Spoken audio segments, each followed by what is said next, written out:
This edition of the Ridley Report is brought to you by freekeen.com. Well, I want to report some election results from a liberty perspective in New Hampshire. So far, things are looking pretty good as the New Hampshire primary of September 14th comes to a close. A lot of precincts are not yet reporting in. However, the big, I guess many of you, of course, have already learned probably that the Senate race had an upset. Kelly Ayotte, running for the United States Senate, was thought to be the front runner and was blown out of the water, apparently, or is in the process of being blown out of the water by Ovid LaMontagne. I hope I'm saying that correctly. Now, normally, I wouldn't pay as much attention to the national elections, but in this case, Kelly Ayotte was considered such an authoritarian Republican.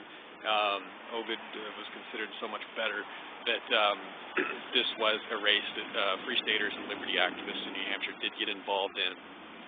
It will be perceived, by some at least, that the NotAyotte.com campaign was what helped bring this about. I'm not sure if they were the ones that made this happen or not, but it may be part of the perception. So it could be a big upset there. It looks like, last I heard, the Ovid LaMontagne was, again, sorry for not saying that right, but he was about 10% ahead, and I don't know how many precincts were reporting at that point. When precincts were 11% of precincts were reporting, LaMontagne was he was ahead by about 15 points. So anyway, supposedly he's blowing that out of the water. Now, other results: Cameron DeJong, Free Stater, has won, I think, a state rep run. I think that's in Manchester. Shavam Ghosh, Free Stater, lost in the primary. I think he was running in Manchester as well. Carroll and Dan McGuire both won their primaries.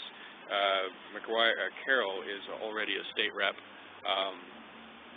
and Dan lost his attempt to become a state rep when he ran in 2008. So this time he got through at least the primary. Jennifer Horn, as you may already know, is in a dead heat right now with Charlie Bass. Horn is the more pro-liberty candidate, the one that hangs out with us a little bit, comes to Free Stater events and so forth. Bass, avoids us like the plague, he was a big pro-war, pro-national ID guy. So it would be nice if Horn can knock him down, but apparently she's 1% behind him right now. Let's see if there's any other results to report. Okay, I have some others that I'm tracking, but like I said, most of the results for state rep races are not in. The one that will be really interesting will be Andrew Carroll running as Democrat in Cheshire County in Keene. He was attacked for running as a Democrat, and people demanded that he not run as a Democrat, that he should run as an independent or a libertarian because he doesn't think the same as Carol Shea Porter. So there's been a big attack campaign against him. We'll see if that backfires and he still gets the votes he needs to make it through the primary. That's about all that I have to report. But all in all, I would say it looks like a pretty good night. It looks like Liberty has done well if the elections are any indication. So I'm done, and I'm sponsored by freekeen.com. They're the movement that is trying to help free the beautiful little city of Keene from the clutches of the government. freekeen.com.